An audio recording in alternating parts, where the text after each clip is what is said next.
एक गांव में भीमा नाम का गरीब मछुआरा रहता था। भीमा के परिवार में उसकी पत्नी और दो छोटे छोटे बच्चे थे। भीमा मछलियां पकड़कर अपने परिवार का गुजारा करता था। भीमा, रमा, मैं मछलियां पकड़ने के लिए समुद्र पर जा रहा हूं। आज अगर ज्यादा मछलियां मिल जाएं तो ज्यादा कमाई हो जाएगी। और वैसे भी मेरा जाल बहुत पुराना हो गया है। पैसे जोड़कर मैं एक नया जाल लेना चाहता हूं। रामा, भगवान करे आपको आज समुद्र में खूब मछलियां मिले और खूब कमाई हो।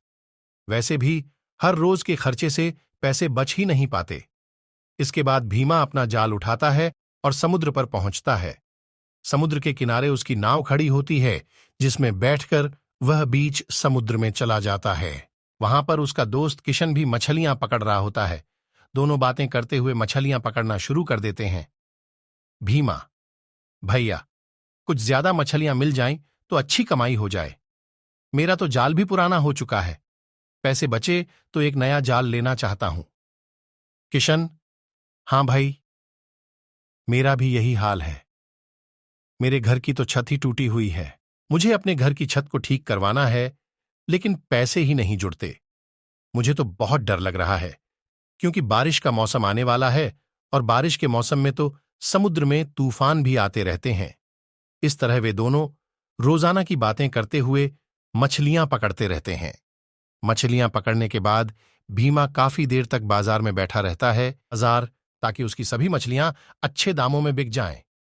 भीमा शाम को देरी से घर पहुंचता है। रमा, अरे, आज तो आपको बहुत देर हो गई। क्या हुआ? कुछ ज्यादा पैसे जमा हुए या नहीं? भीमा, अरे कहां, देर शाम तक मैं बाजार में भी बैठा रहा ताकि मछलियों की अच्छी कीमत मिल जाए, लेकिन कुछ खास फर्क नहीं पड़ा। यही कुछ 2-4 पैसे फालतू बचे होंगे। इन पैसों को अलग जमा करते रहना। धीरे धीरे करके मैं एक नया जाल लूंगा। रमा, आप चिंता ना करें। भगवान के यहां देर है, अंधेर नहीं।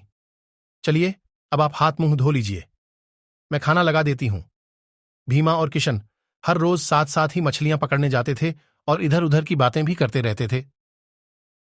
किशन, भैया, मुझे तो लगता है आज तूफान आने वाला है। भीमा, हाँ, मुझे भी तूफान जैसे ही आसार नजर आते हैं, परंतु तूफान ना ही आए तो बेहतर है, वरना हमारी तो आज की रोजी रोटी मारी जाएगी। किशन, क्या करें भैया, मछुआरे की जिंदगी तो ऐसी ही है। अब आंधी और तूफान का क्या भरोसा, कभी भी आ जाते हैं। दोनों बातें कर ही रहे थे, तभी अचानक समुद्र में ऊंची ऊंची लहरें उठने लगीं और बिजली भी चमकने लगी। भीमा और किशन किसी तरह से अपनी नाव को किनारे पर लगाते हैं और एक पेड़ के नीचे जाकर बैठ जाते हैं। किशन, आज बहुत तेज तूफान आएगा। हम लोगों को यहीं सुरक्षित बैठना चाहिए। समुद्र के पास जाने में बहुत खतरा है। भीमा, हां भैया, बिल्कुल सही कह रहे हो। हे भगवान, हमारी रक्षा करना। इस तरह वे दोनों पेड़ को अच्छी तरह पकड़कर वहीं बैठ जाते हैं। कुछ देर बाद एक भटकती हुई नाव किनारे के कुछ ही दूरी पर बह रही होती है। उसमें से एक आदमी मदद के लिए चिल्लाता है, बचाओ, बचाओ, कोई हमारी मदद करो। हमारी नाव रास्ता भटक गई है और तूफान में फंस गई है। कोई है तो हमारी मदद करो। भीमा, अरे, लगता है कोई रास्ता भटक गया है और तूफान में फंस गया है। हमें चलकर उनकी मदद करनी चाहिए और उनकी नाव को किनारे लगाना चाहिए।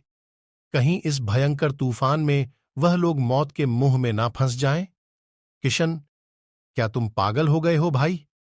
ऐसे भयंकर तूफान में वहां जाना अपनी मौत को दावत देना होगा। क्या तुम्हें अपनी जान की कोई परवाह नहीं? देख नहीं रहे हो कितना भयंकर तूफान है? यहां जान के लाले पड़े हुए हैं और तुम मदद की बात कर रहे हो। कुछ देर सोच विचार करने के बाद भीमा उन लोगों की मदद करने का निश्चय करता है और अपनी नाव उठाकर समुद्र में फंसी नाव की ओर बढ़ना शुरू कर देता है। किशन मौका देखकर वहां से रफू चक्कर हो जाता है। उसे पकड़कर मेरी नाव की दिशा में बढ़ना शुरू करें। मैं पूरी कोशिश करूंगा कि आपकी नाव सुरक्षित किनारे तक पहुंच जाए। भीमा रस्सी को घुमाते हुए दूसरी नाव पर फेंकता है। दूसरी नाव पर बैठे आदमी ने तुरंत उस रस्सी को पकड़ लिया और भीमा अपनी पूरी जान लगाकर किनारे की तरफ बढ़ना शुरू कर देता है। कड़ी मशक्कत के बाद भीमा उस नाव को सुरक्षित किनारे तक ले आया। उस नाव में एक व्यापारी दीनानाथ और उसका एक साथी होता है। दीनानाथ: भैया, आपने अपनी जान पर खेलकर हम दोनों की जान बचाई। आप बहुत बहादुर हो। हम लोग आपका शुक्रिया अदा कैसे करें? यदि आप हमारी मदद नहीं करते तो इस नाव में रखा लाखों का सामान इस समुद्र में ही डूब जाता और हम भी अपनी जान से हाथ धो बैठते। परंतु आपने अपनी जान पर खेलकर इतनी बहादुरी से हम लोगों की जान बचाई। आज के समय में ऐसा कौन करता है भला? हम आपके हमेशा एहसानमंद रहेंगे। अगर हम आपके किसी काम आ सके तो खुद को खुशनसीब समझेंगे। भीमा: अरे नहीं नहीं, जब एक इंसान मुसीबत में फंसा हो तो दूसरा इंसान मदद ना करे तो वह इंसान इंसान नहीं रहता। आपने मदद के लिए आवाज लगाई तो मैं मदद करने के लिए आगे आया।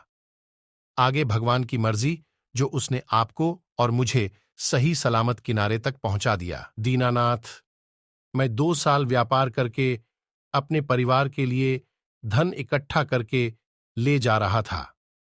मेरे शहर पहुंचने तक का सफर केवल 2 ही दिन का था। हम बस शहर पहुंचने ही वाले थे कि बीच में यह तूफान आ गया। आपने केवल मेरी जान को ही नहीं, बल्कि मेरी 2 साल की कड़ी मेहनत से इकट्ठा किए हुआ धन को भी बचाया है। अगर आप बुरा ना माने तो मैं इनाम के तौर पर आपको कुछ धनराशि भेंट करना चाहता हूं। इससे आपकी भी कुछ मदद हो सकेगी। भीमा: अरे नहीं नहीं जी, मैं इस काम के आपसे पैसे नहीं ले सकता।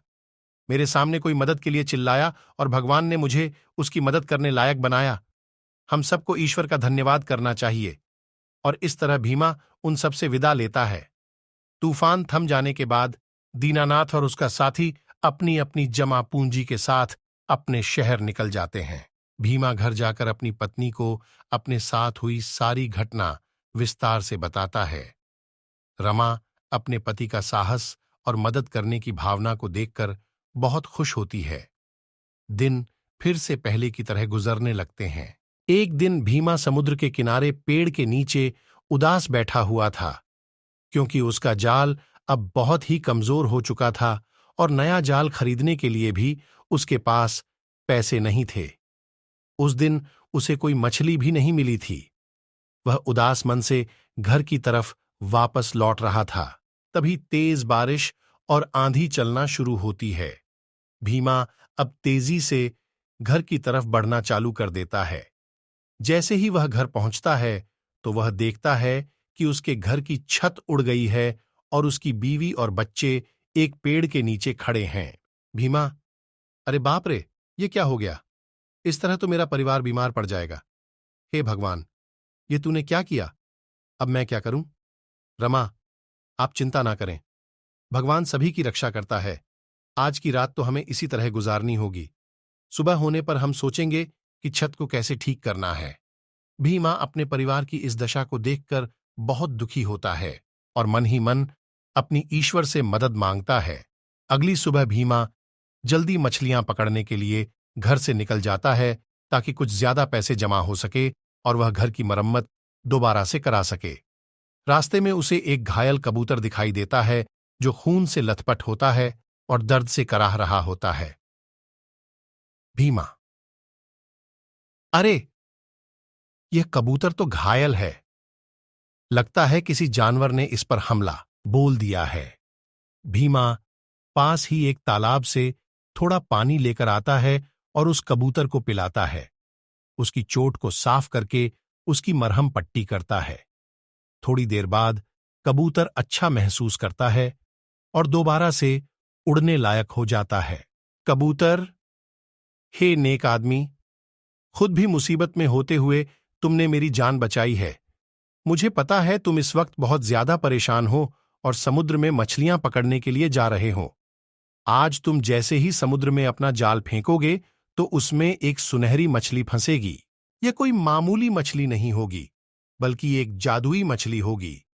इस जादुई मछली को अपने घर ले जाकर रखना, क्योंकि यह जादुई मछली हर रोज एक मोती देगी जिसकी कीमत काफी ज्यादा होगी। मगर ध्यान रहे, इस बात के बारे में किसी और को पता नहीं चलना चाहिए। यह कहते हुए कबूतर आसमान में उड़ जाता है। भीमा, अरे वाह, कबूतर भी आजकल बोलने लगे हैं। मैंने तो पहली बार ऐसे कबूतर को बोलते हुए देखा है। लेकिन क्या इसने जो कहा है वह सच है? क्या सच में मेरी जाल में एक जादुई मछली फंसेगी? चलो चलकर देखते हैं। बीमा जैसे ही समुद्र में अपना पहला जाल फेंकता है तो उसमें वजन महसूस होने लगता है। वह तुरंत जाल को खींचने लगता है, परंतु उसके जाल में कोई साधारण मछली नहीं थी, बल्कि एक जादुई मछली फंसी थी जो सुनहरे रंग के कारण काफी चमक रही थी। यह देखकर भीमा की आंखें फटी की फटी रह जाती है। वह तुरंत उस मछली को लेकर घर की ओर भागता है। रामा, अरे क्या हुआ?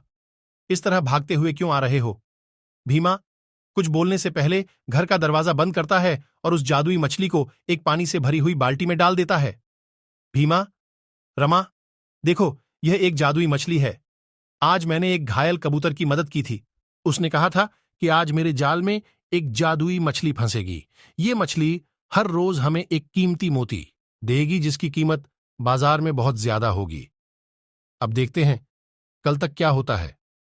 रमा, अरे वाह, यह तो बहुत अच्छी बात है। कबूतर की कही हुई हर एक बात सच होती जा रही है। इस तरह से तो हमारी हर एक मुसीबत दूर हो जाएगी। कल जब यह मोती देगी तो तुम उसे जाकर बाजार में बेचा आना। इससे हमारी गरीबी और परेशानियां दूर हो जाएंगी।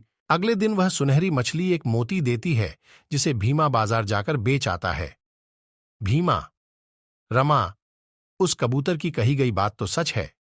सच में यह जादुई मछली बहुत ही कीमती मोती देती है।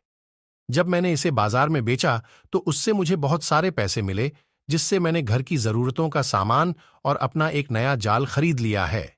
कल यह एक फिर से मोती देगी। कल मैं फिर से बाजार में इसे बेचकर अपने घर की मरम्मत का काम शुरू करवा दूंगा। अगले दिन मछली फिर से एक मोती देती है और भीमा उसे बाजार में बेच आता है। इस तरह वह जादुई मछली हर रोज एक नया मोती देती और भीम और उसे बाजार में जाकर बेच आता था। इस तरह वह काफी पैसा इकट्ठा कर लेता है। रमा, देखिए जी, भगवान ने आपकी अच्छाई का आपको इनाम दिया है। अब आपके पास काफी धन है। अब आप इन पैसों से एक नया और अच्छा व्यापार कर सकते हो। अब आप यह मछली पकड़ना छोड़कर कोई अच्छा सा व्यापार शुरू कर दीजिए और अपनी सुख भरी जिंदगी की शुरुआत कीजिए। भीमा, हाँ, तुम सही कह रही हो। मैं इन पैसों से मैं कोई एक नया और अच्छा सा धंधा खोलूंगा। भीमा गांव में ताजे फलों की एक दुकान खोल लेता है, जो देखने में काफी सुंदर लगती है। भीमा अपनी दुकान पर ताजे फलों के साथ साथ ताजा जूस भी बेचने लगा और खूब पैसे वाला बन गया। कहते हैं ना, नेकी कभी खाली नहीं जाती। हमें हमेशा जरूरतमंद लोगों और घायल जानवरों की मदद करनी चाहिए, ताकि मुसीबत में हमें भी कोई सहारा दे सके। इस कहानी से आपने क्या सीखा? नीचे कमेंट में हमें जरूर बताएं।